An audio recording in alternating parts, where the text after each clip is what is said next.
Hola, me llamo Mercedes. Estoy estudiando un diplomado en Teología y Comunicación y como parte de él les quiero compartir la carta de Judas. Empezando por el autor, Judas o Judá en hebreo era uno de los 4 medios hermanos de Jesús, uno de los hermanos de Jacobo, obispo de Jerusalén y autor de la carta de Santiago. Al principio Judas era incrédulo al igual que sus otros hermanos. Esto lo podemos leer en Juan 7:5.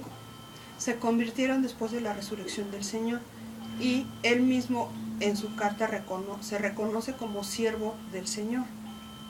En el marco histórico que vivió Judas durante el primer siglo fue un tiempo en el que el cristianismo estaba bajo ataque político severo por parte de Roma y de la infiltración espiritual agresiva por parte de los apóstatas parecidos a los gnósticos y libertinos que querían sembrar para llevar a muchos a errores doctrinales.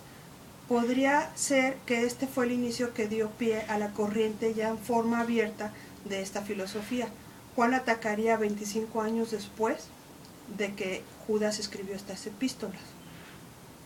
Todos los apóstoles menos Juan fueron martirizados junto con otros creyentes, por lo que se pensaba que el cristianismo era extremadamente vulnerable, de tal manera que Judas llamó a la iglesia a pelear en medio de una intensa batalla espiritual por la verdad.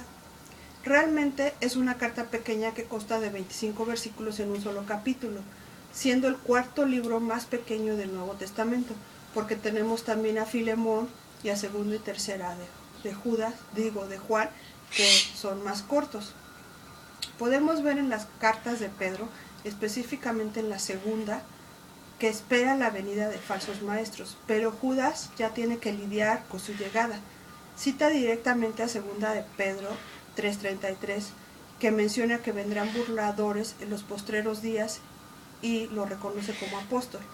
Se piensa que no realizó viajes misioneros, por lo que es muy probable que la carta haya sido escrita desde Jerusalén para los judíos a una región recientemente plagada por falsos maestros.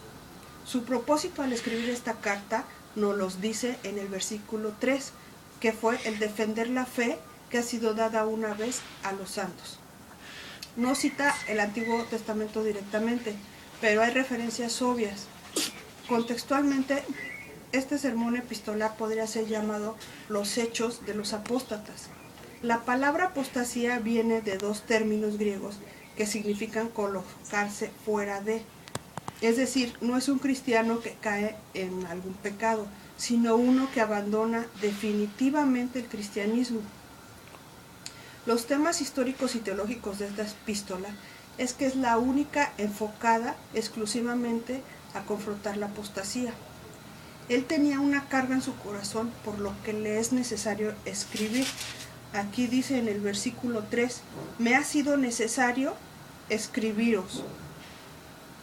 Como podemos también leer en Jeremías 29, que Jeremías tenía en su corazón como un fuego ardiente, o como Pablo en 1 Corintios 9:16, que nos dice que le es puesta necesidad y ay de mí si no anunciar el Evangelio. Escribió para condenar a los apóstatas y alentar a los creyentes a contender por la fe, como también Pablo le dice a Timoteo en la primera de Timoteo 6:12, que dice que pelee la buena batalla de la fe. Llamó al discernimiento y a defender la verdad bíblica. Da muchas ilustraciones del Antiguo Testamento. Por ejemplo, menciona Éxodo en su versículo 5, menciona la rebelión de Satanás en el versículo 6, a Sodoma y a Gomorra en el versículo 7, la muerte de Moisés en el versículo 9, Caín, Balaam y Coré en el versículo 11, a Enoc y Adán en los versículos 14 y 15. Todas estas referencias las podemos ver en Génesis y en Éxodo.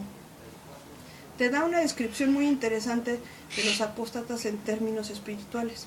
Mira, son personas que son impías, moralmente pervertidas, niegan a Cristo, contaminan la carne, son rebeldes, son maldicientes, son soñadores, ignorantes, corrompidos, murmuradores, buscan faltas, buscan intereses personales, hablan arrogantemente, son lisonjeros, burladores, causan división, piensan en términos mundanos, sin espíritu. Me encanta esta carta cómo comienza. Dice, con sus deseos. Judas, siervo de Jesucristo y hermano de Jacobo, a los llamados, santificados en Dios Padre y guardados en Jesucristo, misericordia, paz y amor os sean multiplicados. El saludo común entre los judíos sería misericordia y paz, pero aquí se agrega la palabra amor para convertirlo en un saludo distintivo de los cristianos. Por último, la doxología de los últimos versículos 24 y 25, una de las más bellas del Nuevo Testamento.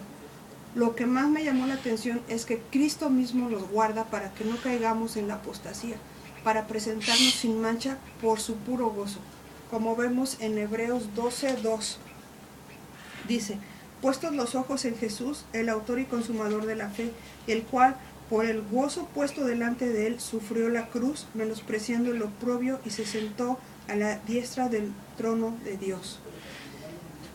Lo que impactó mi vida fue cómo le era necesario escribir. Esto solo te lo puede poner el Espíritu Santo como una carga en tu corazón, como a Jeremías, que su corazón se hacía como un fuego ardiente, que Pablo decía que ay de él si no anunciar el Evangelio. Así el Espíritu Santo nos pone carga en nuestro corazón para poder hablar, y no nos podemos callar.